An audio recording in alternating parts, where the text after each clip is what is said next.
muchos espacios en los que nos podemos poner de acuerdo, y eso es lo que hoy vale y hace sentido, ¿no? Adelante, por favor. Frente a una situación como esta, donde hay una crisis de confianza y una crisis global, ¿no? No todo es tan malo, porque la raza humana, nosotros, tenemos siempre esta virtud de encontrar soluciones, de ser resilientes, de no ser derrotados por las circunstancias, y encontramos maneras de enfrentar estos problemas. Esta es la esperanza, esto que es tan natural al ser humano, este temple, este carácter de sobreponernos, ¿no? Y eso es real y eso existe. Por eso, frente a estas situaciones, surge un nuevo orden, surge una nueva manera de enfrentar, y esa manera tiene un nombre y se llama liderazgo sostenible, ¿sí? ¿Qué cosa es el liderazgo sostenible? Existen muchos conceptos de liderazgo en, en las escuelas, en las teorías, en las investigaciones. Este liderazgo sostenible, que tiene algunas fuentes que la han ido madurando y perfeccionando en el tiempo, al final lo que nos entrega es una mirada distinta para enfrentar el mundo. Yo como profesional, ustedes van a ser profesionales pronto. Yo como profesional, ¿qué rol voy a asumir frente a esta situación que es real? Un mundo complejo y un país con problemas y llenos de desconfianza. ¿Qué hago yo? ¿Cuál es mi rol? ¿Dónde voy a estar? ¿No? ¿Para qué estoy estudiando? ¿Cómo, cómo voy a trascender? ¿Qué voy a hacer? Entonces, el liderazgo sostenible lo que hace es transformar nuestra mirada sobre el mundo para que utilicemos nuestras capacidades, las capacidades que hoy están desarrollando ustedes en la universidad, y usarlo para hacer el bien, ¿no? Bajo tres premisas: personas, prosperidad económica y planeta, ¿no? Que son tres premisas interdependientes, ¿no? Todo lo que hagamos en nuestra vida profesional tiene un impacto. Todas las decisiones que ustedes toman hoy tienen un impacto. ¿Cuántas veces se han preguntado qué impacto está generando esta decisión que estoy tomando? ¿A cuántas personas les hace bien o mal? ¿Estoy contribuyendo a mejorar el planeta o no? ¿Cuál es mi contribución? Cuando ustedes asuman una posición laboral o de liderazgo más adelante, van a tener algo que se llama poder. Y es un poder que emana del cargo, de la responsabilidad que vayan a tener. Y ese poder lo pueden utilizar para hacer el bien o para no hacer nada también, ¿no? Pero ¿cómo no hacer nada frente a los graves problemas que están ocurriendo en el mundo, ¿no? Eh, por eso es necesario entender y comprender esto, ¿no? El liderazgo sostenible tiene que ver con actuar de forma responsable para que todo lo que hagamos hoy no impacte negativamente a las futuras generaciones.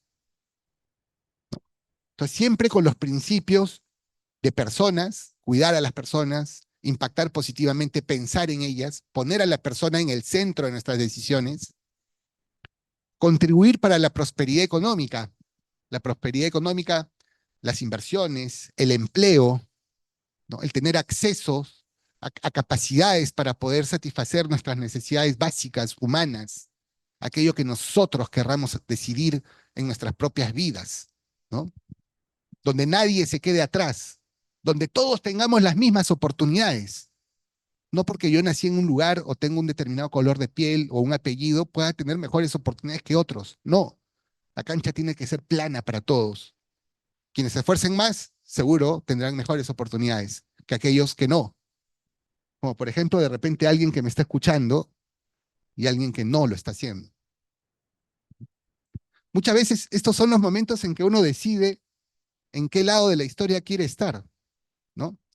Con cuánta responsabilidad están cada uno de ustedes tomando decisiones hoy para que mañana sean exitosos y exitosas. Esa es la inversión que están haciendo hoy. Entonces el liderazgo sostenible lo que busca es tener las capacidades, tener un estado de conciencia para reconocer dónde estamos, tener un estado de conciencia para saber que tenemos un poder para hacer el bien y usarlo en ese sentido, ¿no? Avancemos, por favor. Y aquí les voy a poner algunos ejemplos concretos, ¿sí? Al lado derecho están los nombres de algunas asociaciones a nivel mundial, instituciones de mucho prestigio, que vienen trabajando desde hace décadas en promover este pensamiento de hacer el bien a través de las organizaciones, de las empresas, ¿no? Tenemos el Foro Económico Mundial, que es un espacio de alta influencia en el desarrollo de las empresas en el mundo, ¿no? Las empresas, las organizaciones en el mundo piensan permanentemente cómo debe ser su actuar o su proceder en los años siguientes. Y se generan juntas y reuniones y espacios de conversación, etcétera. Uno de los espacios más serios a nivel mundial donde se discuten los grandes problemas que enfrenta la humanidad, sin duda, nuestras empresas también, es el Foro Económico Mundial. Tienen un montón de redes, pueden seguir las publicaciones del Foro Económico Mundial. Hay mucha información de alta calidad, reels, contenidos, entrevistas, etcétera, data real de lo que está pasando en el mundo que les puede ser muy útil, ¿no? Tenemos el Pacto Mundial de las Naciones Unidas. ¿Han escuchado de los Objetivos de Desarrollo Sostenible? ¿Sí? Las ODS, ¿han escuchado? ¿No? Muy bien, búsquenlo. Las Naciones Unidas hace varios años se tomó un espacio para reflexionar sobre todos los problemas que ocurren en el mundo, en la humanidad, y todos estos problemas los concentraron en 17 objetivos de desarrollo sostenible. 17, búsquenlo, las ODS. Las ODS de alguna manera reflejan y concentran todo lo que tenemos que hacer bien para que a la humanidad le vaya mejor. Y de ahí surge el Pacto Mundial de las Naciones Unidas. Luego tenemos los estándares ESG o ESG, que son los estándares medioambientales, sociales y de gobernanza. Hoy, todas las empresas en el mundo, todas, algunas más que otras, han incorporado en su manera de gobierno, en su manera de hacer las cosas, estándares ESG o estándares ESG, sobre medio ambiente, sobre impacto social y sobre gobernanza. ¿Qué significa? Que hoy para las empresas, para la sociedad en general, las organizaciones que tienen que generar valor económico tienen que hacerlo también siendo responsables con las personas y el planeta. Y eso es significativamente importante. ¿Bien? Entonces, tenemos nuevos estándares frente a los problemas en el mundo, frente a los problemas que ocurren en nuestro país. Surgen nuevos estándares, surgen nuevas maneras de hacer las cosas, nuevos códigos, ¿no? Nuevos acuerdos, ¿no? Y eso es real, todo esto existe. Y frente a esos nuevos estándares, también surgen nuevos liderazgos, surgen personas, seguramente que acá estarán también nuestros próximos líderes o lideresas, que encuentran que hay cosas que quieren cambiar y que pueden cambiar. Por ejemplo, ahí está Mariana Costa. Mariana Costa es una exitosísima peruana que hace varios años dijo, caray, en el Perú las mujeres tienen poco empleo en tecnología y la tecnología es muy demandada en el mundo y en el país. Y dijo, voy a crear una institución para enseñar programación a mujeres. Voy a convertir a mujeres que no han tenido acceso a educación, bla, bla, bla. Les voy a dar acceso a programas de estudios para que aprendan computación, programación, data, etcétera. Y creó un instituto famoso a nivel mundial que se llama Laboratoria. Cuando vino Mark Zuckerberg, fue él digamos, la entrevistó, en fin, una lideresa, una mujer valiosa en el Perú, joven, Mariana Costa. Y a su costado está Araceli Quispe. ¿Saben quién es Araceli Quispe? No. Nada.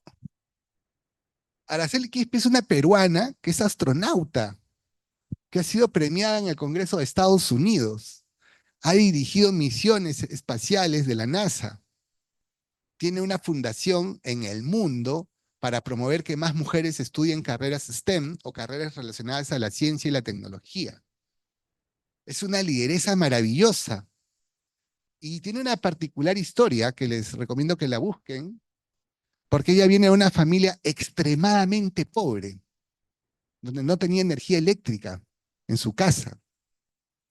Sin embargo, sus ganas de salir adelante le permitieron hoy estar en un lugar privilegiado en el mundo de las ciencias. Es una astronauta, ha dirigido misiones espaciales, ella, y hoy promueve el liderazgo femenino en el mundo. No es muy conocida, ¿verdad? Pero miren, es un liderazgo puro, que es un liderazgo ejemplar. Y luego tenemos a Ngozi Ozongo, ella es de Nigeria, ella es la directora de la Organización Mundial de Comercio. ¿Qué significa? Que esta mujer maravillosa es la que pone las reglas de juego en el mundo de cómo hay que hacer comercio. Acá hay administradores, ingenieros, ¿no? Ya. Ella tiene una influencia global. Cómo se tiene que vender el trigo, el pescado, la agroindustria, etcétera. Pone las reglas, ordena el comercio mundial, ¿no? Y es una mujer, una luchadora también. Entonces, bueno, aquí he querido poner 3 ejemplos, ¿no? Hay muchísimos en el Perú, muchísimos, de personas que se rebelan frente a estas circunstancias tan complejas que estamos viviendo y asumen liderazgos espontáneos y se comen el pleito y sacan adelante iniciativas y proyectos para hacer el bien. Y son ejemplares y son exitosos y son gente que vale mucho en el país y en el mundo. Y al lado derecho tienen ahí algunas referencias de instituciones, operan en el Perú varias de ellas, donde se están creando espacios para poder discutir justamente esta nueva manera de desarrollarnos, de desenvolvernos en la sociedad, generando impacto positivo en las personas y el planeta. Está KN, bueno, estoy aquí gracias a KN. KN tuvo la gentileza de articular este espacio, ¿no? KN es una asociación maravillosa que genera estos espacios de conversación en diferentes lugares del país. Justo antes de entrar, profesor me estaba preguntando dónde había estado dando algunas charlas y bueno, sí, en varios lugares he tenido la oportunidad de conversar con muchos estudiantes. Em, entonces tienen ahí Sistema B. Sistema B es el referente global en sostenibilidad. Es una certificación, ¿no? La certificación de empresas B. Busquen qué es una certificación de empresa B. Van a encontrar bastante información allí. Luego tienen L+1, líderes por el desarrollo sostenible. Tengo el gusto de ser parte también de la red de L+1, donde comparto iniciativas, locuras sanas con muchos ejecutivos y ejecutivas que estamos comprometidos con el país. Queremos hacer bastantes cosas, ¿no? También está Cunan, que es una plataforma de startups o de negocios de impacto que generan competencia para presentación de proyectos y generan financiamiento, acompañamiento. Y Capitalismo Consciente Perú, también es un espacio del que soy parte. Justo se viene en unos días un foro de liderazgo consciente en el país. Pero ¿qué es lo importante acá? Y sigamos la lógica de las reflexiones. Hay problemas en el mundo, hay crisis de confianza en el país, pero hay una respuesta de la sociedad frente a ello. Y surgen nuevos estándares, aparecen nuevos líderes, ¿no? Y tenemos instituciones que promueven una manera diferente de pensar para hacer el bien, para ser empáticos, para movilizar capacidades, recursos, tiempo. Es decir, hay una respuesta de la población frente a estos problemas, ¿no? Adelante, por favor. Ahora, ¿por qué ser un líder sostenible? ¿Por qué ser una estudiante sostenible? ¿Por qué ser un estudiante que piensa en la sostenibilidad, ¿no? Cuando ustedes salgan al mundo laboral, a trabajar, a enfrentar los desafíos de un primer trabajo, ¿no?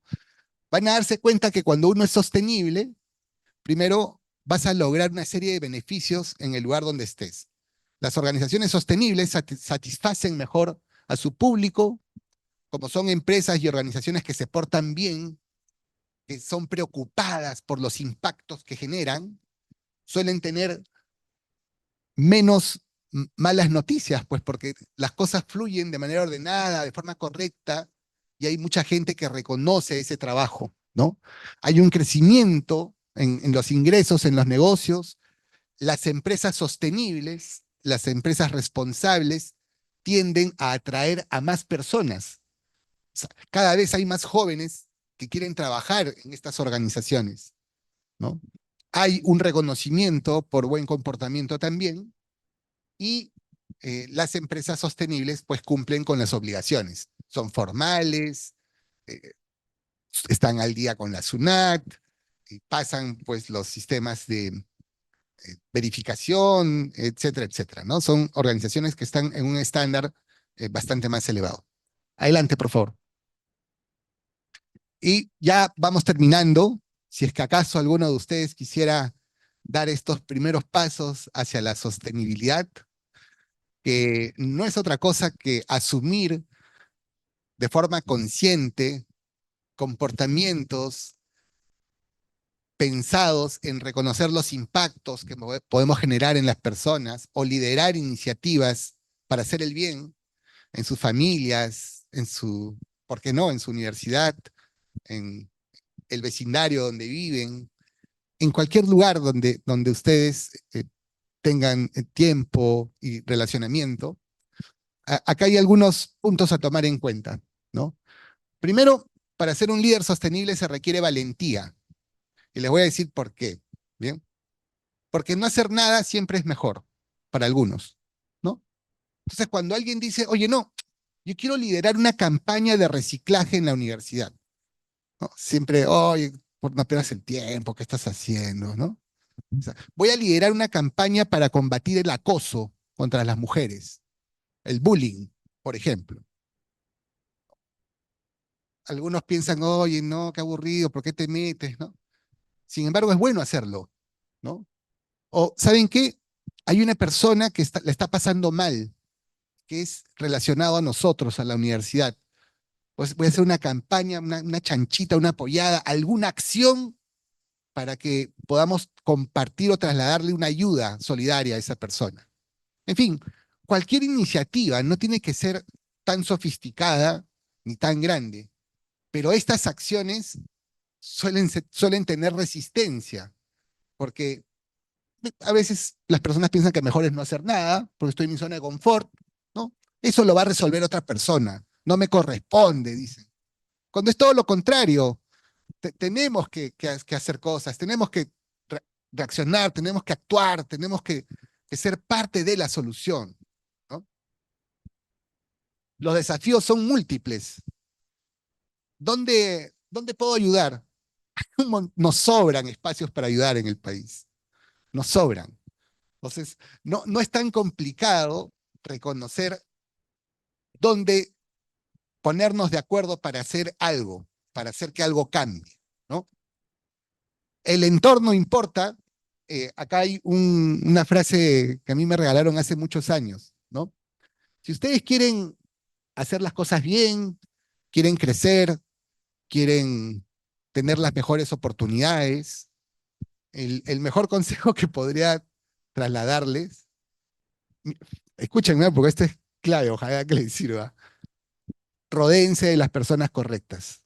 Somos el promedio de las 10 personas con las que más tiempo pasamos. Por ahí estoy viendo que alguien dice contigo no. Dice, está bien, muy bien que lo digas. Miren, escuchen esto, ¿ah? Somos el promedio de las 10 personas con las que pasamos más tiempo. Entonces, si las 10 personas con las que paso más tiempo son personas que no le dan al estudio, son personas que, digamos, son súper relajadas, o de pronto incluso algo más grave, ¿no? Tienen comportamientos que no son adecuados, quizás está rayando con lo que podrían o no podrían hacer, qué sé yo. Bueno, lo natural es que uno absorba esos comportamientos.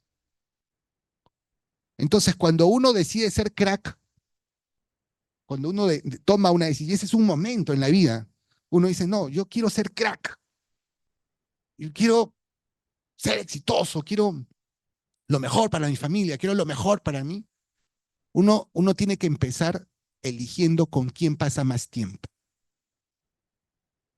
Esa decisión no es sencilla, pero es la mejor que uno puede tomar. Entonces, yo quiero estar con el que sabe más, pues. Yo quiero estar con el que tiene ideas que son más vanguardistas. Yo quiero estar con el que a través de esa persona sé que voy a tirar para adelante. Yo quiero conversar más con mi profesor o con mi profesora, porque esa conversación me enriquece, me da ventaja respecto a otros, ¿no? Eso es muy, espero haberles tocado el corazón, porque eso es sumamente importante, ¿no? El conocimiento es poder. Ahora ustedes están estudiando, no se dan cuenta, pero están acumulando un poder, algunos más que otros. Sí, esa persona que está más dedicado quizás al estudio que yo, en fin, esa persona está acumulando un poder. Esa persona que está aprendiendo más está acumulando un poder. Claro, ese poder lo va a poder utilizar después, ¿no? Tienen que tomar en serio estas cosas, ¿no? El momento privilegiado de estar estudiando en una universidad con estándares educativos altos, etcétera, es una ventaja que no tienen otras personas. Pero esa ventaja se pierde si es que no la aprovechan, ¿no? Y hacer el bien, la sostenibilidad, preocuparse por las personas, preocuparse por el planeta, preocuparse por las futuras generaciones, no es marketing, no es quiero estar en la foto, quiero salir en el ranking, quiero ser el del que tenga más likes, quiero tener figuración. No, no es así. Generar impacto real no es marketing, es tocar corazones, es contagiar entusiasmo, es sacar adelante iniciativas. Estaba acá sentado esperando que llegaran ustedes y ¿saben en qué pensaba? Pensaba, solo basta que una sola persona, una, en esta aula, una sola, de acá a 15 o 10 años, ojalá se acuerde de estas palabras y sea un motor de cambio importante en el país. Entonces, mi mañana está potente, pues, ¿no? Basta uno de ustedes, uno, nuestro futuro líder o lideresa en algún lugar, en un espacio que genere impacto. Eso es un montón, es un montón. Y ustedes van a tener la oportunidad de también hacerlo en sus respectivos espacios, ¿no? Muy bien, entonces aquí hay algunas verdades del liderazgo sostenible, ¿no? Sí. Bueno, ya acá voy a terminar. Sí. Em, si ahora sí pueden sacar sus celulares. Si quieren pueden tomarle foto a ese QR. Me imagino que debe llevarles quizás a mi perfil de LinkedIn o a de la empresa, no lo sé. Em, pero quédense con esa palabra, ¿no? O con esa frase, ¿no? Usen su poder para cambiar el mundo. El mundo, nuestro país, nuestra sociedad, ¿no? Nuestras familias, nuestros amigos, necesitan de nosotros. Tenemos que activarnos, tenemos que movilizarnos, tenemos que actuar. No perdamos la posibilidad de hacer el bien, ¿no? De hacer que las cosas cambien, ¿no? Es uno solo, un, un, una sola voluntad de cambio es relevante, es importante, ¿no? Como sociedad tenemos un enorme potencial para lograr cosas increíbles, pero requiere de muchas voluntades, ¿no? Muchas gracias.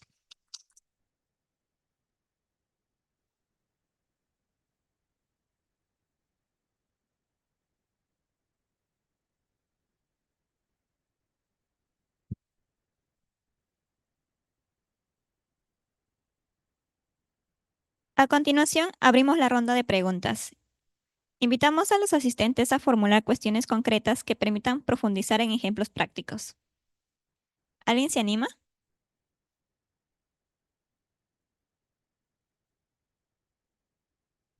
Invitamos al profesor Pablo.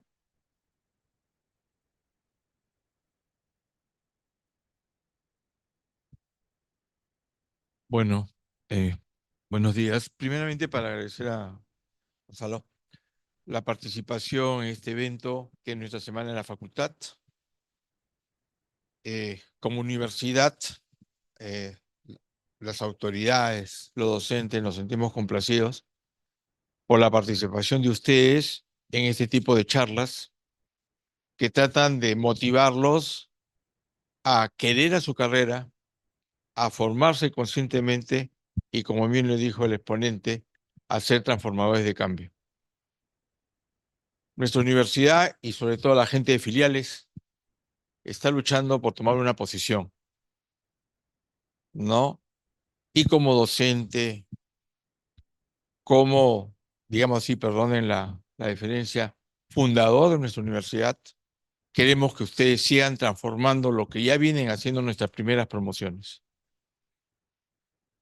Yo agradezco a Gonzalo haber estado presente acá, darle la charla sobre liderazgo. Es muy importante, lo que siempre muchas veces en clase los docentes lo repetimos.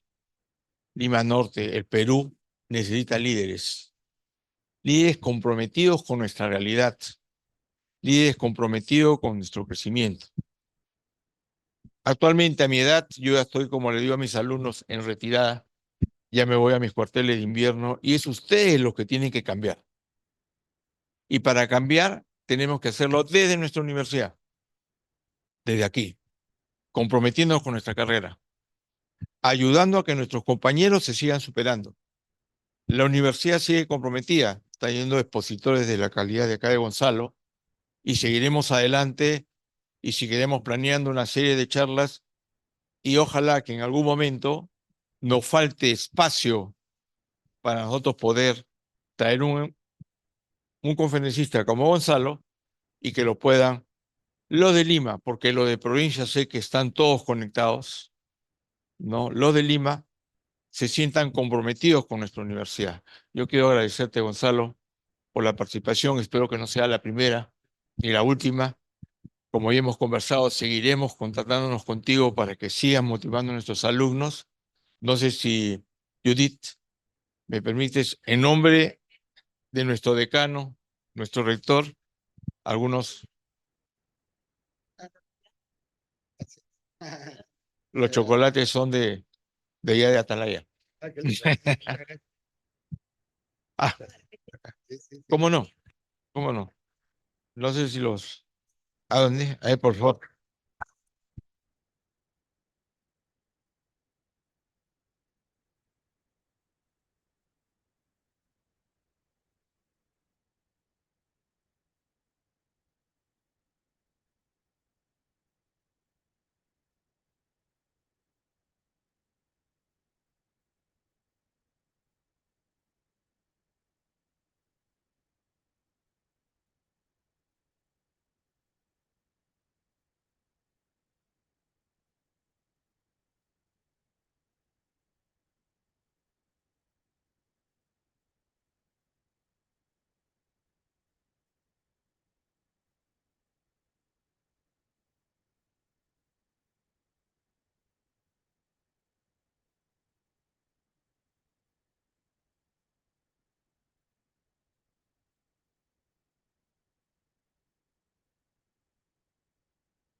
Agradecemos sinceramente a Fernando González por compartir estrategias y experiencias que inspiran un liderazgo comprometido en la sostenibilidad y la importancia y el impacto social.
en el comercio exterior peruano, a cargo de la doctora Úrsula León. Recibimos con un honor a la doctora Úrsula León Chepén, exministra de Congreso Exterior y Turismo Profesional con una trayectoria en gestión pública. Orienta la competitividad exportadora, negociaciones internacionales y fortalecimiento institucional para el comercio exterior. Bienvenida, doctora. Cedo la palabra. Muchísimas gracias. Muy buenos días con todos. Gracias por la invitación a esta sede universitaria. Como conversaba aquí con los representantes, con las representantes de la universidad, que el día de hoy me han recogido con una cálida, me han recibido con una cálida acogida. La verdad me siento súper contenta. A mí siempre volver a las aulas me parece súper lindo. Yo creo que parte de mi trabajo en el Estado durante estos más de 30 años ininterrumpidos me permiten poder tener esas ganas de compartir siempre con los jóvenes, con los alumnos, con los estudiantes de las universidades, esta experiencia que tenemos en el ámbito de la gestión pública. Mi nombre es Desilú León. Como mencionó su compañero anteriormente, efectivamente, el último cargo que he desempeñado en el Estado hasta hace un mes, más o menos, fue el de ministra de Comercio Exterior y Turismo. Y yo estoy seguro que aquí presentes, tanto los jóvenes que están conectados virtualmente en diversas partes del país, como los que se encuentran el día de hoy en este auditorio presencial, muchos de ustedes accederán probablemente a este cargo u otros de relevancia en nuestro país. Y lo importante es que ustedes estén preparados y sepan que el desempeñarse en la gestión pública es una vocación. Muchos de ustedes harán empresa y por supuesto que serán aliados estratégicos del Estado para el crecimiento de nuestro país. Y los que opten por una profesión de vocación, un servicio a su país en el sector público, les esperarían grandes retos. Todo es posible y les habla alguien que también es de provincia, que llegó a Lima con muchas ilusiones hace más de 30 años y que me he desempeñado en muchos cargos. Salí de abogada, soy abogada de profesión, salí de abogada y comencé trabajando en el Estado como abogada en un área común, todos nuestros escritorios unos tras otros, unos al lado de otros, compartiendo el día a día de la gestión pública. Y poco a poco, pude ir desenvolviéndome en esta carrera tan apasionante que es el servicio público. Me he desempeñado en áreas de salud, he trabajado en lo que era el IPSS, para muchos de ustedes tan jóvenes, no recuerdan, la seguridad social ha ido migrando a través de los años en diferentes nombres, sistemas y capas de cobertura de la salud en el país. Como ustedes, algunos de ustedes conocerán, el sistema de salud en nuestro país aún está fraccionado. Tenemos 3 tipos de sistemas y uno de ellos lo maneja la seguridad social, que viene de los aportes de los empleadores. Ahí comencé cuando era Instituto Peruano de Seguridad Social, luego se convirtió en eSalud. He trabajado en el Ministerio de Salud también como secretaria general, he trabajado en el Ministerio de Transportes, en Provías, he sido secretaria general del Ministerio de Educación durante 5 años y medio, que me permitió ver de cerca lo que es la política pública de educación y lo importante que es la formación de nuestros niños, nuestros jóvenes en el país. Me he desempeñado como secretaria general de la presidencia del Consejo de Ministros, como viceministra de Justicia, como viceministra de Pesca y Acuicultura y luego como ministra de Comercio Exterior y Turismo, que he tenido el gran honor de servir a mi país durante este poco más de un año de gestión. Y es en ese cargo y en esos temas que el día de hoy vamos a compartir con ustedes algunos de los retos y algunos de los logros que se pueden hacer, porque sí podemos tener logros en periodos cortos. A veces se piensa que en la gestión pública, si no tienes un periodo muy largo, no vas a poder cumplir las cosas porque te proyectas muy lejos. Sí es cierto que una estabilidad, una permanencia de un titular de un sector durante más tiempo sí le permite hacer mayores cosas, pero también si es un titular que no tiene bien claras las cosas, podría tener 2, 3, 4 años y no lograr concretar cosas que realmente puedan servir para mejorar la vida del ciudadano. En el servicio público, lo que nosotros tenemos que poner en el centro siempre es al ciudadano. Y acuérdense que nosotros, cuando no estamos haciendo nuestro trabajo en la gestión pública, somos ciudadanos, como cada uno de ustedes, de nosotros, que requerimos transporte público, que requerimos servicios, que requerimos seguridad, que requerimos crecimiento, un ambiente seguro para invertir. El 90% de nuestro tiempo somos ciudadanos. Y entonces por eso el Estado tiene que enfocarse en políticas públicas que permitan ese crecimiento de todos, que todos sintamos que crecemos. Y en el comercio, que es lo que ahora vamos a tratar, es súper importante poder brindar el escenario que nos permita desarrollar un sistema de comercio exterior eficiente y de cara a las necesidades globales que existen actualmente en el mundo. En lo que corresponde a los retos, primero vamos a comenzar un poco conociendo cómo estamos como país. Y es importante que todos lo sepamos, porque el Perú, a pesar de las coyunturas políticas y de las crisis que podemos haber vivido a nivel político y aún a pesar de este flagelo de la inseguridad que actualmente nos está pasando una factura muy grande a todos los gobiernos, porque todos luchan por combatir la criminalidad. Lo dice alguien que está hace muchos años en la gestión pública y que he visto de cerca cómo todos se esfuerzan en tratar de buscar un mecanismo que permita acabar con este flagelo de la delincuencia. Pero acá hay que tener presente que este no es solamente un flagelo propio del Perú, que es algo que se ha desarrollado muchísimo en toda la región. No somos los únicos.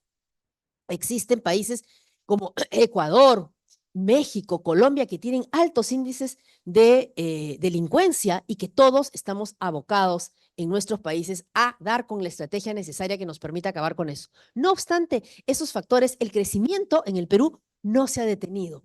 El Perú es un país resiliente en el aspecto macroeconómico y por eso es importante destacar nuestro crecimiento económico sólido.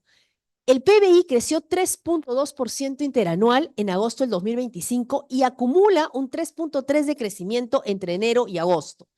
Entre el 2004 y el 2024, en esos 20 años, el país registró un crecimiento promedio anual de 4.2%, estando entre los crecimientos más altos de los países de la región.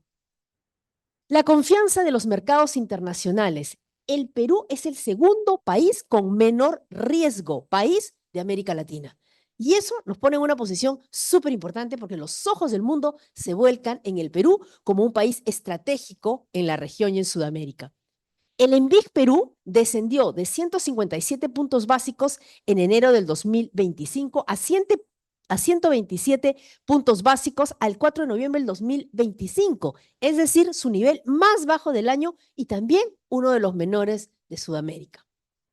La inflación está controlada. La inflación interanual a septiembre del 2025 fue de 1.36%, por debajo del rango meta del Banco Central de Reserva del Perú, que lo ponía entre 1 y 3% y la más baja de la región. La proyección al 2025 es que podamos llegar a registrar alrededor de 1.8. Estas cifras siempre se están moviendo, son dinámicas, y también sería la más baja de la región. La consolidación del Perú como un hub logístico en la región. Esto es súper importante porque la ubicación estratégica de nuestro país nos permite implementar políticas públicas ad hoc para poder hacer crecer muchísimo más el interés en las inversiones en nuestro país y hacer que el Perú sea el hub logístico de Sudamérica. El Perú es un país que facilita la inversión extranjera. Se ubica estratégicamente en una zona que permite la apertura de mercados internacionales en el centro de Sudamérica como una puerta de entrada a la cuenca del Pacífico. Tiene una infraestructura que permite la inversión extranjera y que promueve justamente el comercio exterior porque tiene salida hacia diferentes lugares del mundo, hacia el norte, hacia el Norteamérica Centro, Norteamérica, hacia Europa y ahora con el megapuerto de Chancay, con una vía bastante rápida que nos conecta el comercio con el Asia. Tenemos un acuerdo en el cual nosotros somos parte de este CPTPP, que este acuerdo comercial que involucra más de 595 millones de habitantes, es decir, tenemos acceso al 15% del PBI mundial con este acuerdo. un acuerdo al que quiere ingresar Costa Rica. Costa Rica es un país OCDE, es un país que ya tiene estándares de calidad altos, sin embargo, está justamente postulando porque ingresar a este acuerdo y a este grupo de países que conforman el CPTPP es realmente una ventaja competitiva a nivel de comercio. Como verán aquí, en esta zona, nosotros tenemos qué es lo que nos favorece como este hub logístico en la región. Perú se convierte en un centro económico comercial del Pacífico Sur en Latinoamérica. Tenemos el megapuerto de Chancay, con el cual, ¿qué cosa hemos hecho? Hace un año se inauguró este megapuerto, el cual nos está permitiendo llegar al Asia, es decir, de Chancay a Shanghái, con un ahorro de más de 12 días de ahorro en el traslado. ¿Y eso qué nos permite? Que nuestros productos, por ejemplo, de la agroexportación lleguen en muchas mejores condiciones, mucho más rápido, lo cual aminora los costos logísticos y lo hace atractivo para que otros países también puedan llevar, a través de nuestro megapuerto, puedan llevar sus productos hacia el Asia con un promedio de días entre 22 y 25 días de traslado, lo que antes significaba casi alrededor de 40 días, ahora puede ser con esa rebaja. Pero esto se une a nuestro puerto de Chancay, a nuestro puerto de Callao, perdón, porque el puerto del Callao sigue siendo el puerto más importante del país y que se complementa con digamos, con este nuevo puerto de Chancay. Tenemos el nuevo Aeropuerto Internacional Jorge Chávez, que también facilita el comercio y nos pone en una vitrina al mundo realmente importante. Está muy cerca todo esto al Distrito Financiero de Lima, y luego tenemos el proyecto del Parque Industrial de Ancón, que va a complementar todo digamos, este eje importante para el desarrollo del comercio y la logística en nuestro país. Gracias. El Perú es un país con infraestructura logística para la atracción de inversiones y del comercio exterior. Tenemos un sistema portuario en el Perú realmente importante y que se está desarrollando cada vez más. Hace unos días se ha firmado ya el contrato que permite avanzar en los estudios para el nuevo puerto de Corío. Y realmente esperamos que esto en algún tiempo más pueda estar dando resultados. Este puerto de Corío se va a localizar al sur del país, en la ciudad de Arequipa, y que va a tener inclusive una profundidad más grande que la que tiene actualmente Chancay. ¿Qué va a permitir esto? Recibir barcos de mayor tonelaje, con lo cual los contenedores que van a poder traer muchísima más carga y podemos ofrecer incluso mayores oportunidades a otros países. Tenemos 60 terminales portuarios, 17 son de uso público, algunos son multipropósitos, es decir, varios tipos de productos se trasladan a través de esos terminales portuarios, y tenemos algunos especializados para determinados, por ejemplo, minerales u otros. Tenemos 43 de uso privado, también un multipropósito, y 42 especializados. Tenemos terminales portuarios concesionados, como por ejemplo el terminal portuario de Paita, que lo tiene Terminales Portuarios Euroandinos, el terminal portuario multipropósito de Salaberry, que fue concesionado en el año 2018. También, hace unos meses, también se han iniciado ya los estudios para la construcción del nuevo puerto, del nuevo megapuerto en Ciudad de Eten, que es realmente algo que nos va a traer un crecimiento importantísimo para el norte del país y para nuestro país en general. Tenemos Cosco Shipping, Ports Chancay, Perú, que muchos decían es un puerto chino, pero esta inversión es 60% capital chino y 40% capital peruano. O sea, es una inversión mixta y es una inversión abierta al mundo. Es decir, ahora, por ejemplo, el de Corío, se espera que también los que puedan postular sean otros países, como por ejemplo Estados Unidos. Así que nuestro país es un país abierto a las inversiones. En el 2011 se concesionó el terminal norte multipropósito del terminal portuario del Callao a APN Terminals, y también el terminal de contenedores zona sur del Callao, en el cual lo maneja DP World Callao. Luego tenemos el terminal de embarque de concentrado de minerales en el Callao con Transportadora Callao, el terminal portuario Yurimaguas, Nueva Reforma, con la concesionaria Puerto Amazonas, el terminal portuario General San Martín, Puerto de Paracas, SA lo tiene, el nuevo terminal portuario de San Juan de Marcona, que ha sido adjudicado en el 2024, y en 1999 se adjudicó el terminal portuario de Matarani a lo que es TISUR, el Terminal Internacional del Sur S.A. Así que esto, si nosotros vemos toda esta infraestructura logística, nos damos cuenta que contamos con las herramientas necesarias para que nuestro país sea líder, ¿no? Líder en la región. El puerto del Callao ocupa el 4º lugar en el ranking regional de conectividad en el transporte de contenedores. ¿Qué sectores son estratégicos para atraer la inversión? Tenemos la agroindustria y los alimentos, que es súper potente. Ustedes no saben, chicos, cómo ahora Chile nos mira todo el tiempo. Lo que a nosotros, y a mí especialmente, trabajando tantos años en la administración pública, ustedes no saben la cantidad de veces que nuestro personal iba a hacer pasantías a Chile y la experiencia de Chile y cómo Chile avanzaba en tal o cual cosa. Y ahora nosotros somos a quienes miran. Nuestro desarrollo en las agroexportaciones ha sido enorme, ha sido un boom. Las exportaciones en general del país crecieron muchísimo. Obviamente vamos a ver más adelante que los acuerdos de libre comercio han sido claves para el desarrollo de las exportaciones en el país. Pero estar en el momento en el que estamos realmente es un orgullo, pero es necesario cuidarlo, potenciarlo y seguir generando políticas públicas adecuadas. El sector agroindustria y alimentos, con más de 998 millones de dólares entre el 2015 y el 2024, gracias a la riqueza de nuestros suelos, los climas, la superficie para la agroexportación aumentaría próximamente en más de 200,000 hectáreas. El sector manufactura, con más de 5,000 millones de dólares entre el 2015 y el 2024, posicionando al Perú entre los países con costos energéticos y de uso de agua más competitivos de la región, porque los proyectos están saliendo con condiciones de sostenibilidad, porque tenemos que hacer proyectos amigables con el medio ambiente, tenemos que usar economía circular, tenemos que hacer que cada vez las industrias sean muchísimo menos contaminantes, porque tenemos que cuidar lo que tenemos.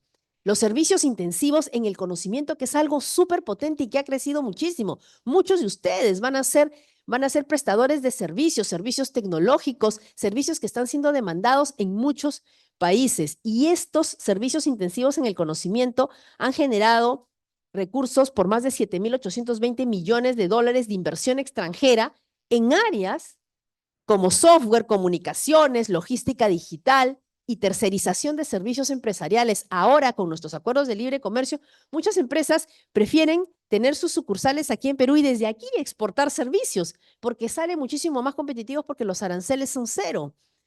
Y acá se les trata como cualquier empresa nacional con los mismos beneficios. El sector de energías renovables, con más de 5,900 millones de dólares, condiciones geográficas y climáticas favorables, uno de los países con mayor recurso solar y eólico de la región.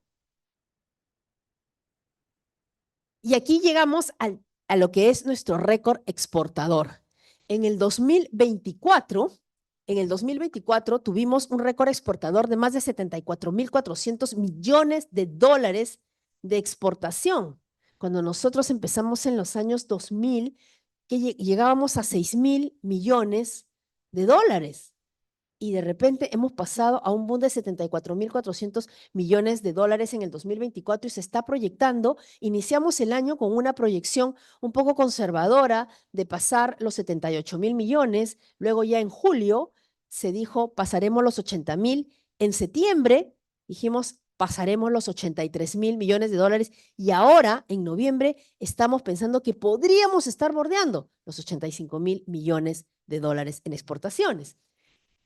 Obviamente, acá tenemos los países con los que generamos, digamos, mayor cantidad de exportaciones y recursos para la exportación y de todas maneras tener presente que en todo lo que es exportaciones no tradicionales, el agro ha sido realmente un boom. El año pasado 12,700 millones de dólares de exportaciones de nuestros productos del agro, la pesca con 3.600 millones de dólares y la industria textil con 1.600 millones de dólares, que es una industria que todavía tiene muchísimo por crecer y que necesitamos seguir apoyando. Por ejemplo, el año pasado, con una de las experiencias que tuvimos, el Ministerio de Comercio Exterior y Turismo es un ministerio con muchas personal muy capacitado, muy técnico, pero que servimos de articuladores, es decir, no somos un sector que de por sí genera digamos, una inversión directa, ¿no? O un gasto directo en servicios públicos, como lo haría salud, por ejemplo, que tiene que gastar e invertir en hospitales, o educación, que tiene que gastar e invertir en colegios, ¿no? Pero ¿de dónde sale la plata para la seguridad, para los colegios, para las comisarías, ¿no? Para los centros de salud? Sale de lo que se genera a través de los sectores productivos, como son el Ministerio de Comercio Exterior y Turismo, o como, por ejemplo, Produce, cuando yo estaba como viceministra de Pesca, ¿no? Si una temporada no se abre, no hay ingresos para el país. Y ahí dependemos del clima. Por eso ahora también se tienen que implementar nuevas estrategias en el tema de pesca y acuicultura, para no depender únicamente del clima.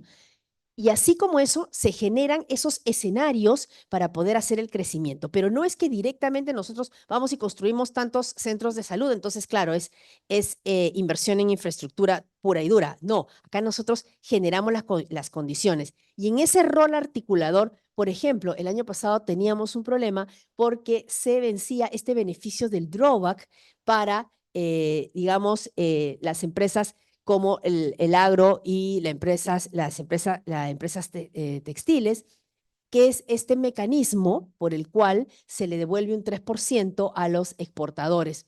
Y pudimos lograr que se retrocediera y se pudiera extender ese mecanismo. ¿Por qué? Porque después de la pandemia, el golpe a las industrias de este tipo ha sido muy grande. Y estamos en ese proceso de recuperación que lo estamos viendo, pero es muy pronto para quitar los incentivos. Sabemos de que hay economistas, y seguro muchos economistas les hablarán y les dirán, no, hay que ser mucho más rectos, mucho más ortodoxos en la política económica, cero beneficios, ya han ganado mucho. Pero acá los que más se benefician son las pequeñas empresas, a los cuales quitarles esos beneficios ahora cuando están en pleno despegue resultaría difícil. El ministerio articuló, pudimos conversar con el Ministerio de Economía, con los gremios privados, sustentar cuáles eran las necesidades y por qué es que todavía ese beneficio resultaba crítico para el despegue de nuestras exportaciones, y logramos que se retroceda en esa medida y se pueda continuar con ese incentivo. Siguiente, por favor. Esto es importante porque normalmente se dice las grandes empresas son las que ganan. Efectivamente, hay grandes empresas en el Perú dedicadas a la agroexportación, por ejemplo, que tienen inversiones importantes y por supuesto que también ganancias importantes. ¿Quién no hace empresa si no es para ganar? Pero ganar en condiciones favorables, en condiciones legales, en condiciones transparentes, es normal. Todo empresario, el día en que ustedes hagan su empresa, no van a invertir para perder, van a invertir para ganar. Pero lo importante no es solamente que estas empresas grandes puedan ver los beneficios de lo que es el clima, digamos, jurídico y económico en un país, sino que también los pequeños, medianos y microempresarios puedan ver cómo sus negocios pueden salir adelante. Y ahí es donde en el tema de la exportación cada vez se ha visto un mayor crecimiento de este grupo de MIPYMES exportadoras.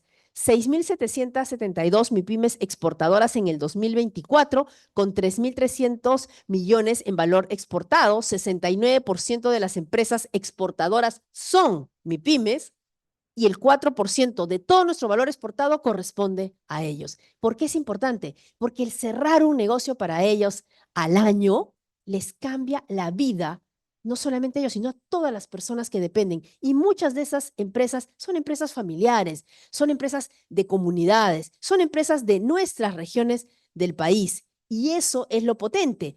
Este mes, ya en el mes de octubre, las exportaciones regionales han superado las exportaciones de Lima. ¿Eso qué significa? Nuestro potencial exportador obviamente está en las regiones. ¿Cuáles son los factores para ingresar al mercado internacional? Primero, analizar a qué mercado quiero entrar, cuál es mi oferta exportable, en qué condiciones tengo yo mis productos para exportar, cuál es la logística y financiamiento que tengo para eso, y luego la gestión empresarial. Todo esto es un conjunto que se tiene que mirar cuando yo quiero salir a exportar, porque cada vez los mercados internacionales son mucho más exigentes. Y esto de lo que los hablaba es sumamente importante y que en el Perú, gracias a Dios, ha venido siendo una política sostenida. Los acuerdos comerciales que nos permiten acceder a 58 mercados con trato preferencial en el mundo. Tenemos 22 acuerdos en vigencia, 4 en negociación, 3 suscritos por entrar en vigencia y una adhesión en negociación. Aquí, como experiencia, el año que me ha tocado el honor de conducir el sector comercio exterior y turismo, pudimos firmar 3 acuerdos comerciales y la optimización del Tratado de Libre Comercio con China. ¿Se puede? Sí se puede. Se necesita voluntad, se necesita mucho trabajo en los equipos técnicos, imprimirle velocidad y sentido de urgencia al trabajo para poder hacer estas rondas de negociación que son sumamente duras, sumamente complejas, pero que nos traen enormes beneficios para la población. En este último año pudimos cerrar el TLC con Hong Kong, pudimos cerrar el TLC con Guatemala y suscribir también el TLC con Indonesia. Esto nos permite un acceso a esos mercados en condiciones realmente competitivas y procedimos a hacer la optimización del Tratado de Libre Comercio con China, que era un tratado que ya tenía más de 14 años en vigencia y que necesitaba actualizar algunos capítulos para hacerlo cada vez más dinámico con el comercio tan creciente que hay con este país tan importante del Asia. Tenemos el TLC de la Alianza del Pacífico con Singapur. Estamos negociando actualmente lo que es el Tratado de Libre Comercio con El Salvador. También el Tratado de Libre Comercio con Tailandia y uno que es sumamente importante es el Tratado de Libre Comercio con la India. Cuando llegué al sector, la negociación estaba detenida por diversos factores y esta era una negociación que nos interesa muchísimo, pero ahí hay muchas condiciones que se juegan.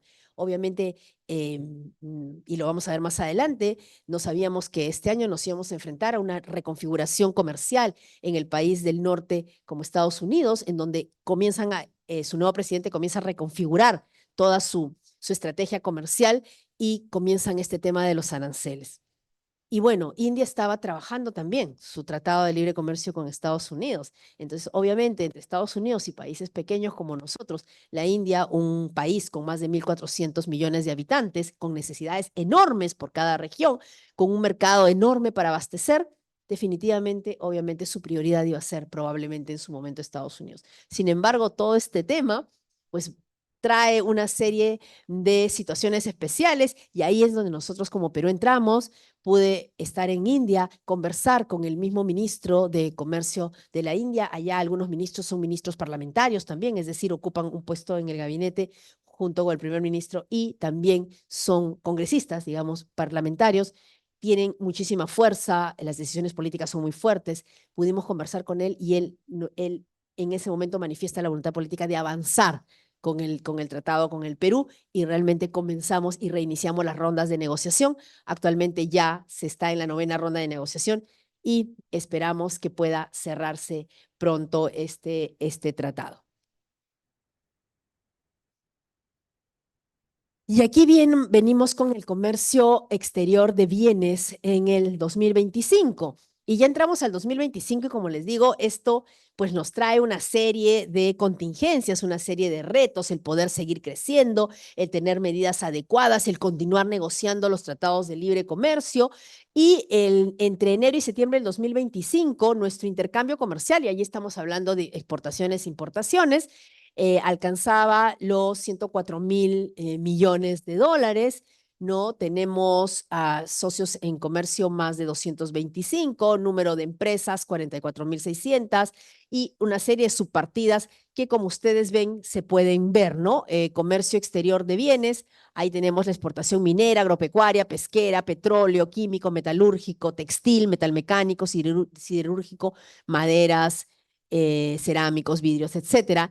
Acá el ranking de socios comerciales, China, primer socio comercial, Estados Unidos, Unión Europea, India, Canadá, Brasil, Japón, Chile, Colombia, Argentina, Corea del Sur, ¿no? Los productos, ¿no?, que están en el top del comercio, obviamente el cobre, ¿no?, que es importantísimo para nosotros, el oro, que ha subido muchísimo, el aceite crudo de petróleo, el diésel, el zinc, los arándanos frescos, que ha sido un boom de la exportación. Somos líderes exportadores en arándanos.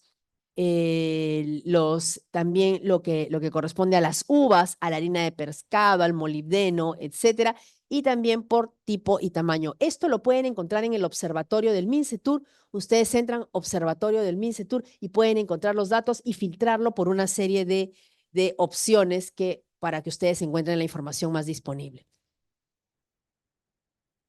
Las exportaciones entre enero y septiembre del 2025 han alcanzado ya más de 62.000 millones de dólares. Y obviamente lidera el ranking la exportación minera y en segundo lugar la exportación agropecuaria, que es el boom. La tercera sigue siendo lo que es la pesca, luego el petróleo y gas natural, químico, metalúrgico, textil, metalmecánico, siderúrgico, etcétera. En los países, el ranking de socios en exportación sigue siendo similar al de intercambio de bienes en general. China, Estados Unidos, Unión Europea. Sí sucedió que en el mes de agosto, más o menos julio-agosto, hubo en ese mes, respecto al mismo mes del año anterior, una variación donde por primera vez la Unión Europea le ganó a Estados Unidos en exportaciones, pero todos decían, ya, la Unión Europea le pasó a Estados Unidos.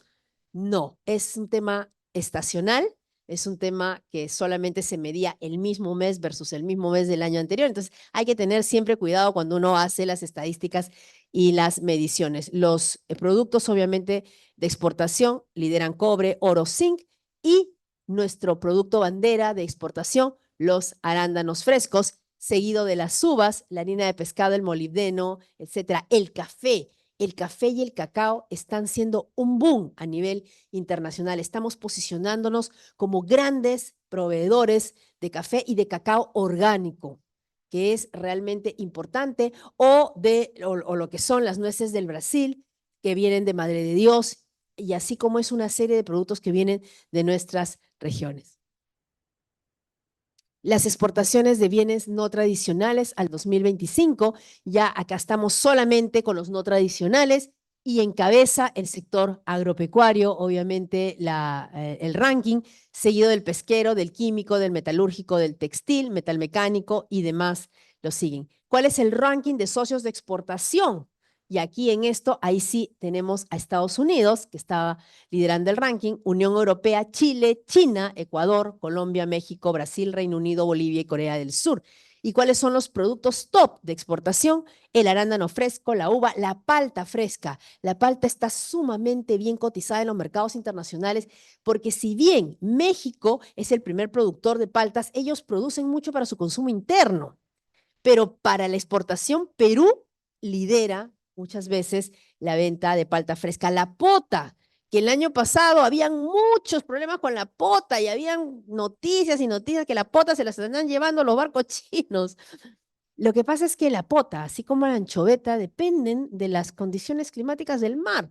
Y si el mar se calienta, la anchoveta se retira porque la anchoveta es de climas fríos. Se profundiza para buscar frío, se adelgaza porque obviamente cuando alguien hace más ejercicio, pues baja de peso. La anchoveta si tiene que bajar y bajar mucho para buscar un clima más frío, entonces una anchoveta más delgada, más chiquita. Entonces, así como hace 2 años se tuvo muchos problemas con la temporada de pesca de anchoveta, el año pasado se tuvo con la pota, que más bien hace 2 años estaba súper disponible porque las condiciones del mar eran un poquito más, la temperatura elevada, entonces la pota se acerca más a la costa y es más fácil pescarla por los pescadores artesanales, es decir, está más disponible.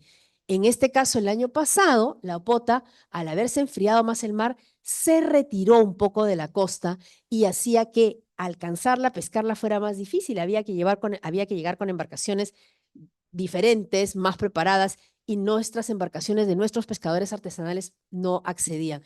Sin embargo, este año se ha recuperado nuevamente la pota, hay muchísima disponibilidad y esto nos ha llevado a que también la pota aparezca en el top de los productos de exportación, que es sumamente importante, con una variación de más de 222%.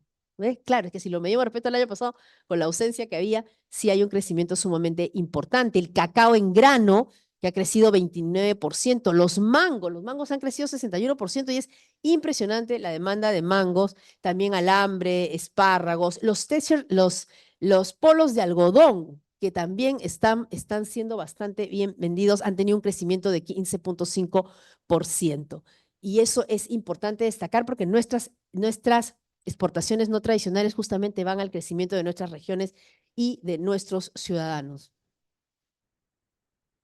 En el tema solamente agropecuario, que siempre es importante resaltarlo, ¿no? Hemos tenido un crecimiento en este periodo de 20.5. Miren, ya hasta septiembre ya vamos más de 8.700 millones de dólares. El año pasado hicimos poco más de 12.000 millones al terminar el año. Esperamos de que este año se pueda superar esa cifra de los 12.000 millones. Y nuestro primer socio comercial, Estados Unidos, Unión Europea, México, Chile, Reino Unido, China, Ecuador, Canadá, Colombia, Hong Kong y Brasil. Y como volvemos a ver, aquí tenemos el arándano, la uva, la palta, que están en el top. El cacao en grano, que como les digo, está creciendo enormemente y sobre todo el cacao orgánico tiene una demanda sumamente alta en el mundo. Cada vez nuestros productos salen con mejores estándares de calidad y nuestros exportadores no solamente están viendo la calidad del producto, sino hasta la presentación. Si algún día, por favor, tienen la oportunidad de ir a la Feria del Cacao, que se hace todos los años en Lima, es impresionante la variedad de chocolate que van a encontrar. O sea, se les va a romper la cabeza de ver la cantidad y cómo están produciendo nuestros compatriotas del Braen, nuestros compatriotas de Junín, San Martín, Amazonas. Es impresionante el packaging, la forma en la que hacen los chocolates. De verdad, absolutamente nada que envidiarle a nadie en el mundo. Tenemos lo mejor de lo mejor. ¿Tenemos nuevos mercados de nuestra oferta exportable? Sí, tenemos que seguir creciendo, porque definitivamente tenemos posibilidad de crecer siempre y cuando también tengamos posibilidad de llegar a más mercados, como he mencionado, los acuerdos que tenemos. Y, por ejemplo, solo en el primer trimestre de este año, por poner un ejemplo, los arándanos entraron a Nicaragua, la uva al Ecuador, que ya había, las uvas frescas habían ingresado al mercado ecuatoriano, tuvieron un pico de 342 millones de exportación. Las uvas frescas que entraron al Japón, gracias a las condiciones sanitarias, porque ahí hay que trabajar mucho con SENASA y las condiciones sanitarias para que pueda ingresar un producto a otros países. Es sumamente importante esta articulación con el Ministerio de Desarrollo Agrario y Riego, que es quien justamente verifica estas condiciones sanitarias para el ingreso de los productos. Y el año pasado tuvimos el ingreso de las uvas frescas al Japón, la pasta de cacao que ingresó a Indonesia y la castaña amazónica que ingresó a Bulgaria.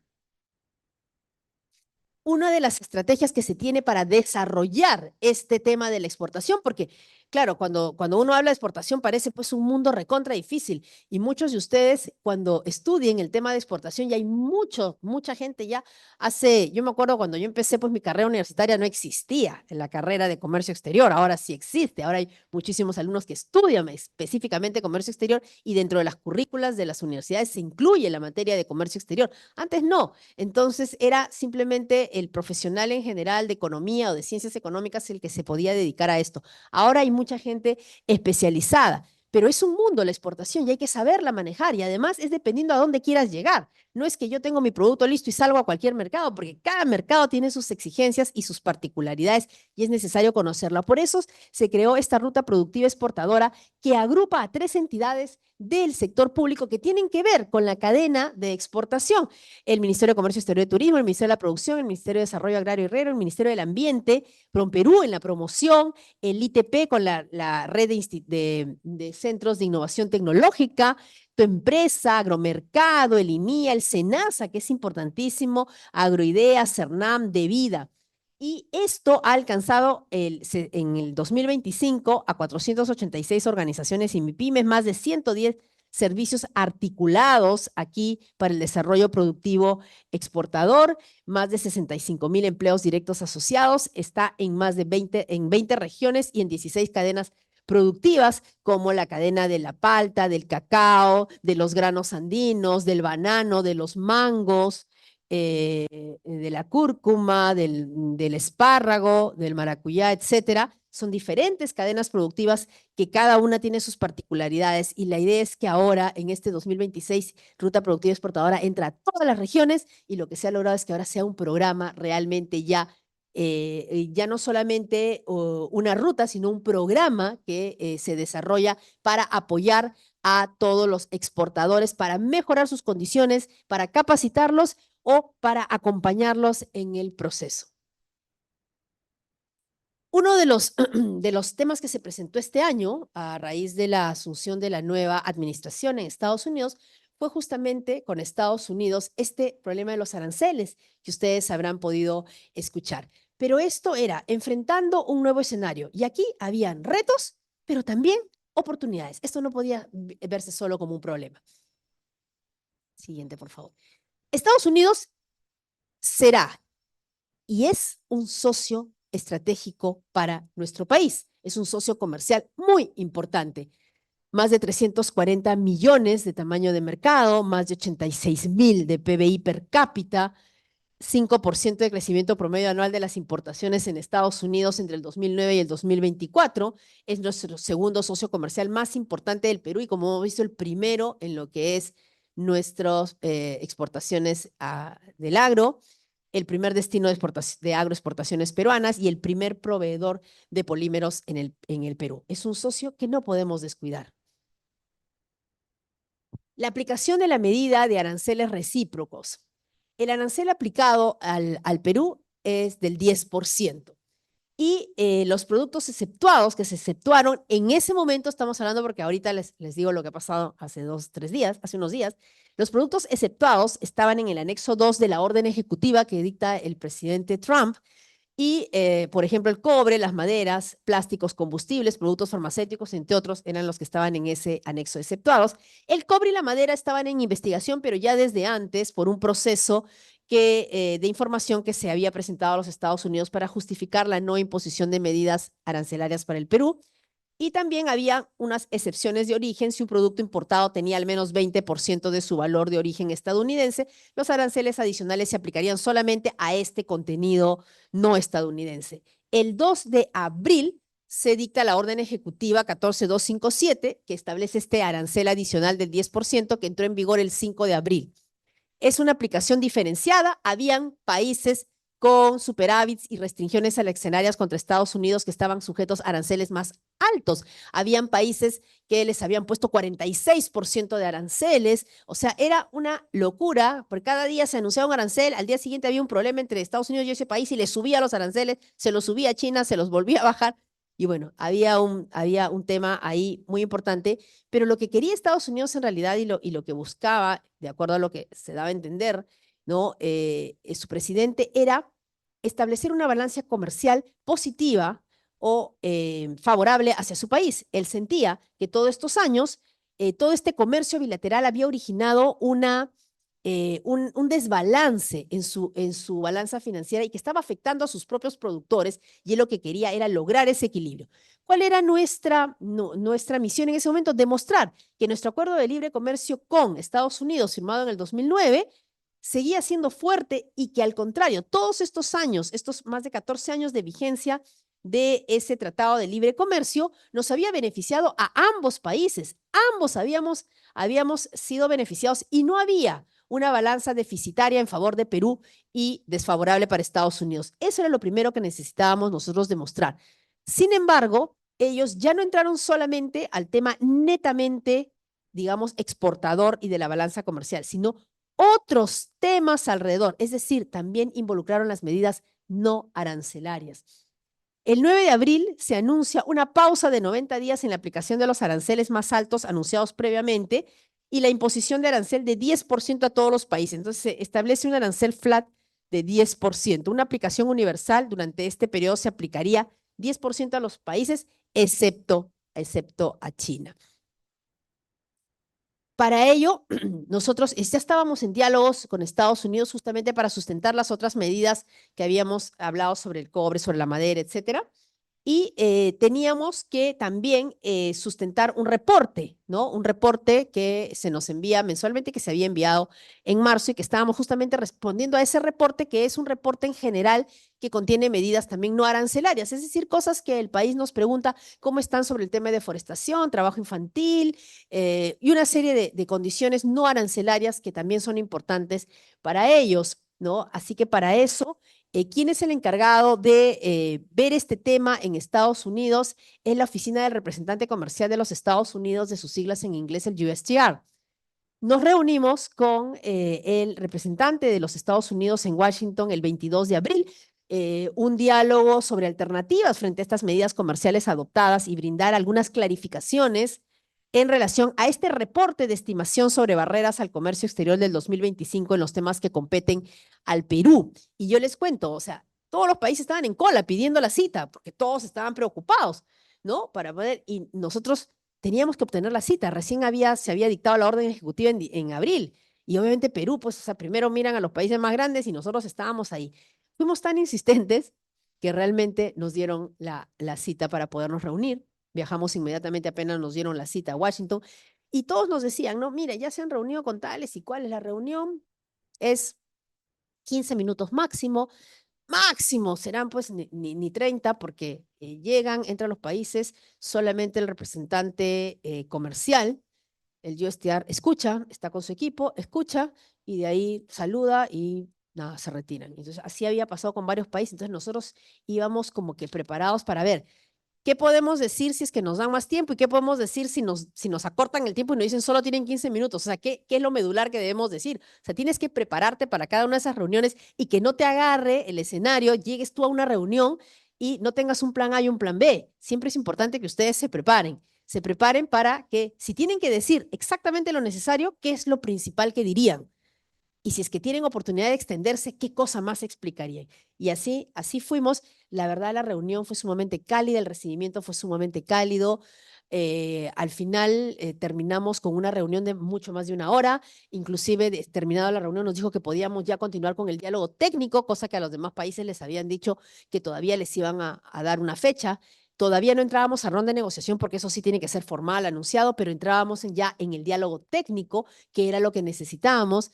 Expusimos nuestras medidas y una de las cosas que me pude permitir decirle al representante de los Estados Unidos, al representante comercial, es por qué no comienza a mirar el presidente de aquellos países y en ciertos productos aplicar tasas diferenciadas, porque no todos los productos están en la igualdad de condiciones ni todos generan déficit. Hay productos que está probado que más bien son necesarios porque van a poner en riesgo el consumo de sus propios ciudadanos, que necesitamos cubrirlo con lo que nosotros hacíamos llegar en las condiciones favorables. Hay que acordarse que para abril ya muchos de los contratos están cerrados durante el año de las cosechas, digamos, de la provisión de bienes, y entonces era complicado porque en contratos como este tema, que son de productos agrarios, no son contratos cerrados. En cualquier momento se pueden abrir y renegociar. Y ya habían algunas empresas que nos dijeron, con esto los aranceles nos han llamado para decir, bueno, ¿cómo vamos a ir con el arancel? 5% asumes tú, 5% asumo yo. Y claro, para una empresa grande podría ser sostenible todavía, ¿no? Por las ganancias que tienen, pero para una empresa pequeña eso no es sostenible a veces. Entonces, definitivamente se le planteó, claro, la gente me decía, es difícil que acepte eso. Y yo decía, pero no está de más pedirlo, que lo evalúen, que lo evalúen. Hay ciertos productos que podrían tener. Me lo volví a encontrar en una reunión en París, volví a hablar con él y le dije, yo creo que ya es tiempo de que puedan analizar hacerlo por productos. Y hace unos días acaba de salir la orden ejecutiva de Trump y efectivamente hacen un análisis por productos y han quitado el arancel a muchos de nuestros productos, los mangos, las paltas, varias ya van a entrar nuevamente con arancel cero. El único que está quedando todavía que es importante para nosotros es arándanos. Pero ven que a veces pedir, como dice el dicho, ¿no? Si pides al cielo y pides poco, eres un loco, entonces pide un poco más. Y nunca está de más porque las cosas se pueden siempre analizar. ¿Cuál era la idea? Continuar con el diálogo técnico en materia comercial. El MINCETUR se encargaría de remitir al USTR la información que serviría de base para la discusión. La primera ronda de negociación se llevó a cabo del 5 al 8 de agosto, la ronda de negociación formal. Y en ese diálogo continuamos porque es un socio comercial súper importante. También había que tener una estrategia de promoción comercial. Una estrategia 1, mayor penetración y posicionamiento en Estados Unidos, mejorar el posicionamiento de la oferta peruana, buscar nuevos compradores, ocupar el espacio que deja la competencia, porque mientras habían países pues, que les habían impuesto más arancel, ya no iban a llevar sus productos. Ese espacio lo podíamos aprovechar. O sea, era una ventana de oportunidad para nosotros también. Aprovechar ventanas de contraestación. Y se diseñaron acciones en Estados Unidos como ferias internacionales, misiones comerciales en sectores alimentos, vestimentos, manufactura, acciones de Perú con compradores de Estados Unidos en ferias nacionales, ruedas de negocios, traerlos acá a ver nuestros productos, a generar la necesidad de la compra en agroindustria, pesca, manufacturas. Y una estrategia 2 también era la diversificación. Es decir, ok, estamos en este momento, suponemos que nos quedamos con el arancel 10 o no lo suben, porque después de esa pausa no significaba que nos íbamos a quedar con el 10 o nos los iban a bajar, también nos los podían subir. Entonces, había que aplicar otras estrategias. Y ahí fue donde dijimos, diversificación de mercados es más importante que nunca. Identificar nuevas oportunidades de negocios en mercados alternativos para los productos afectados. ¿A qué otros países podríamos llegar con esos productos? Nuevos compradores, mejores de condiciones de acceso a mercados, mayor competencia de otros países afectados. En el sector alimentos, mercados alternativos en Europa y Asia era importantísimo. Ferias y misiones internacionales como por ejemplo en Madrid, ¿no? La Fruit Attraction, que es súper fuerte para todo ese mercado, o la Asia Fruit Logística en Hong Kong. La inteligencia comercial y la asistencia a través de las oficinas de promoción comercial en Asia, Oceanía y en Europa, le dimos muchísima fuerza para potenciar nuestros productos. ¿Cuáles fueron los medidos? Solamente les pongo acá como ejemplo qué sucedió a los 30 días, porque todo el mundo estaba desesperado y todo el mundo me preguntaba, y cuando iba a las entrevistas, ¿pero qué va a pasar? Entonces yo decía, hay que tomarlo con calma. O sea, lo primero que en estas situaciones siempre hay que mantener la calma, pero siempre estar pensando más allá. La calma no significa quedarte quieto, la calma significa poder tomarte el tiempo para pensar las cosas y diseñar estrategias. Eso es la calma. No es alocarte y tomar cualquier decisión o llamar a tu equipo y decirle, ya ve la solución ahorita, porque esa solución ahorita puede ser cualquier cosa que no está bien pensada. Tómate solamente la calma para pensar y saber qué es lo que vas a proponer. Y eso, lo que nosotros decíamos, vamos viendo, vamos articulando. Desde el principio nos pusimos en contacto con el sector privado, estuvimos articulando con los sectores. En los primeros 30 días, las exportaciones a Estados Unidos subieron, como que hasta el día de hoy, el mes pasado, han subido, siguen creciendo, con crecimientos entre 15 y 17%, y estos fueron los sectores que tuvieron inclusive más crecimiento. El sector metalúrgico más de 120%, el sector hidrocarburos más de 749%, solo en los primeros 30 días. Otro de los temas que tenemos, ya para ir terminando, voy a tratar de ir corriendo, son tantas cosas que me gustaría compartir con ustedes, pero trataré de correr un poco. Otro de los temas importantes que hemos impulsado desde la gestión es la Ley de Zonas Económicas Especiales en el Perú. Y acá tenemos actualmente lo que son las zonas económicas especiales, digamos las que están actualmente en Paita, en Matarani, en Hilo, en la Zofra Tacna, que tienen procesos simplificados, acceso a mercados, beneficios, ubicación estratégica. Sin embargo, era importante contar con una ley de zonas económicas especiales privadas. Y gracias a este impulso que pudimos realizar en conjunto con el Congreso y con el sector privado, hemos logrado actualmente, el Perú cuenta con la ley 32449, publicada el 29 de septiembre del 2025. No saben lo que ha costado la negociación de esa ley. Cada artículo, cada capítulo ha sido muy enriquecedora y muy rica la discusión, pero eso nos permite contar con una nueva ley de zonas económicas especiales, con características que tienen administración privada, actividades de alto valor agregado, de acuerdo a las recomendaciones de la OCDE, un tratamiento aduanero facilitador con control de SUNAT, supervisión del MINCETUR, reducción de impuesto a la renta. Ahora empiezan los que desarrollen sus empresas en esas zonas económicas, empiezan con 0% de impuesto a la renta y progresivamente cada ciertos años va a ir creciendo este impuesto hasta llegar al normal, pero empezamos con 0%, que es como todos los países atraen la inversión.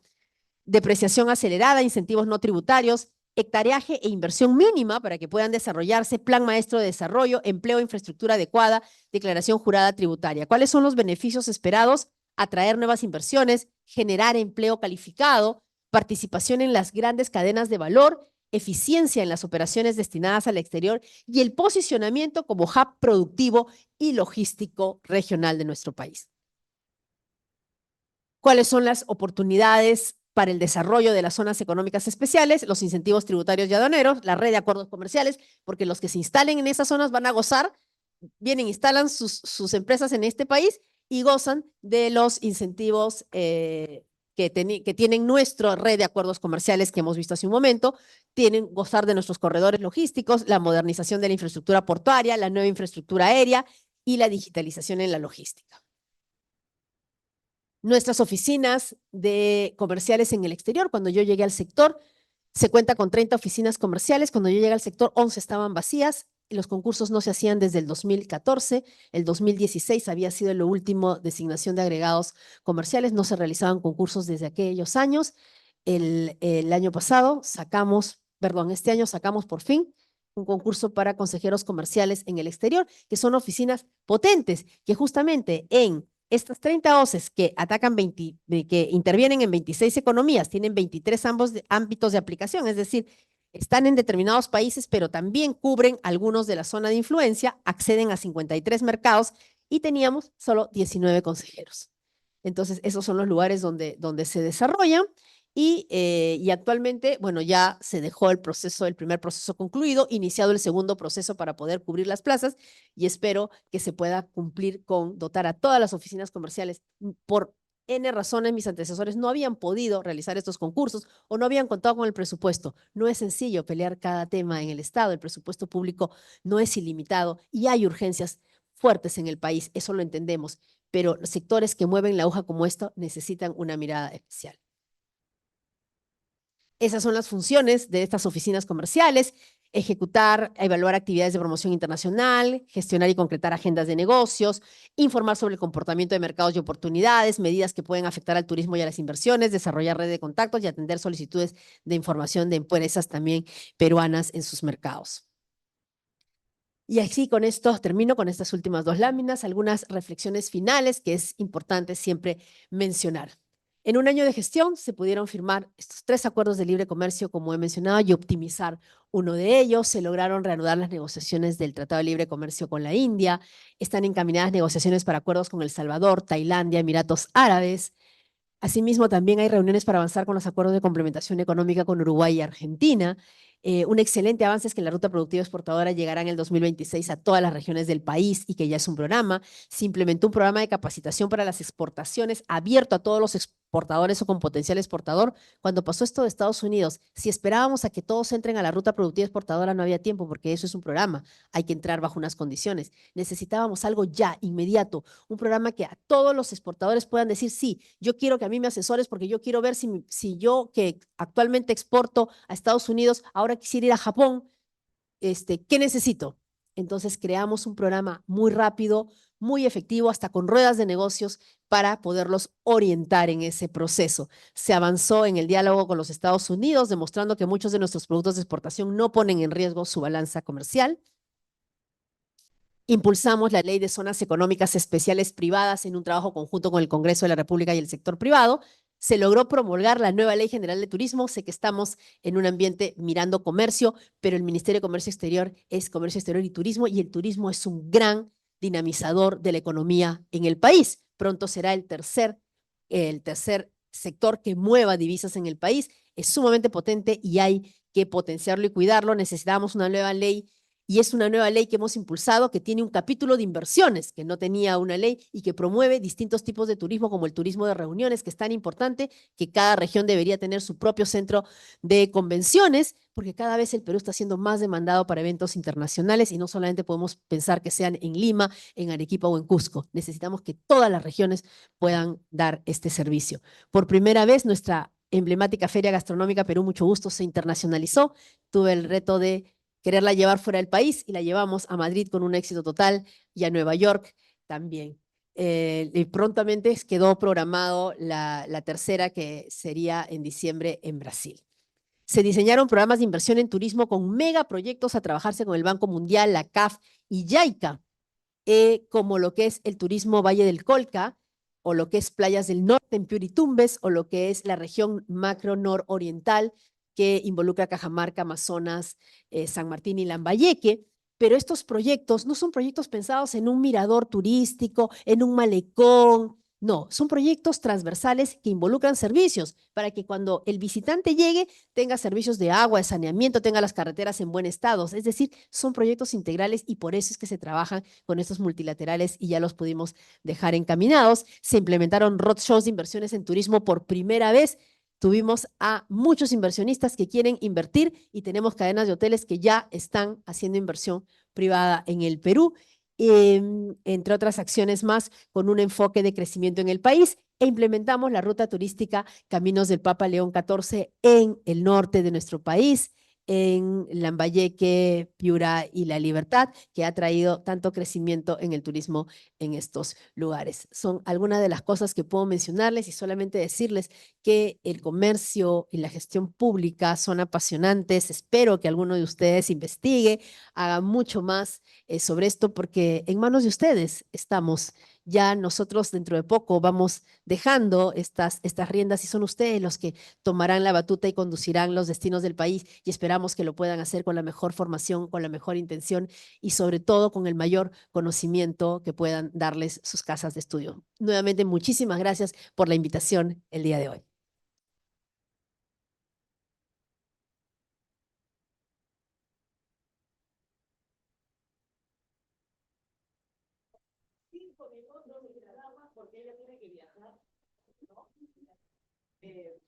Y pensábamos hacer dos preguntas, pero evidentemente, Hay comentarios de los profesores. sí, pero ya no vamos a poder hacer todo. Evidentemente el tema es bastante amplio, ¿no? Creo que aquí iba para varias ponencias, ¿no? Así que lo agradecemos enormemente.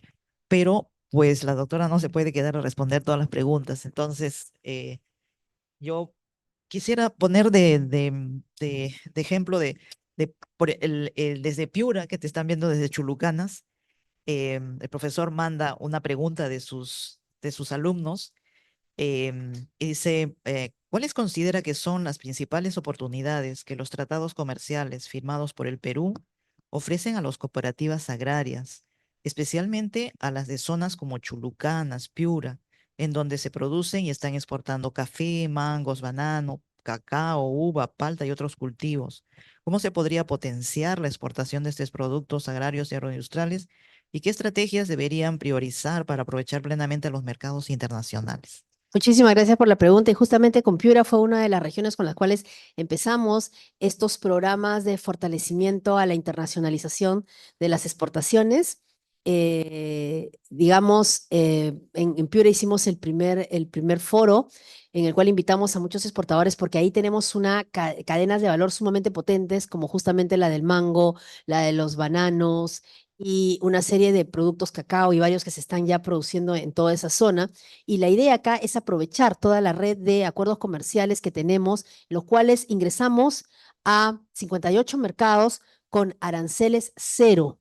Es decir, nuestros productos no tienen que pagar como ese peaje para entrar a ese país, que realmente es sumamente potente y podemos aprovechar respecto de países que producen lo mismo, ¿no? Que producen banano, que producen mangos y que podrían estar llegando a esos países y que no cuentan con un acuerdo comercial. Y nosotros sí, nosotros podemos hacerlos llegar en mejores condiciones, en mejores precios y realmente aprovechar, digamos, esta oportunidad de nuestros acuerdos comerciales y cómo aprovecharlo con el conocimiento. Es decir, el poder interactuar con el Ministerio de Comercio Exterior y Turismo, pedir la asesoría correspondiente para que nuestros exportadores que quieran hacer llegar sus productos o que quieran pasar de un mercado a otro puedan saber cuáles son los mercados que ofrecen mayores beneficios para la llegada de sus productos, mejores precios, mejores condiciones de transporte para que lleguen en mejores condiciones porque son productos la mayoría frescos. Así que Piura tiene un enorme potencial, es una de las regiones que más ha crecido, es una de las regiones que sigue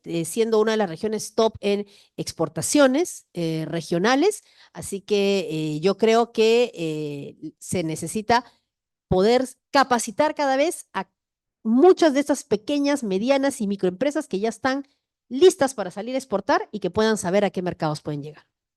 Muchas gracias, Desilu.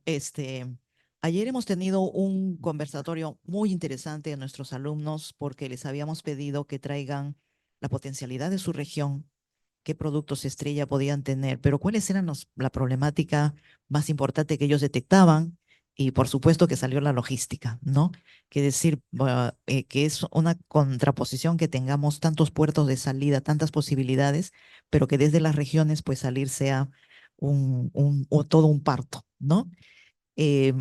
Pues nuestros alumnos han brillado con sus exposiciones analizando las circunstancias, han venido de Chulucanas, de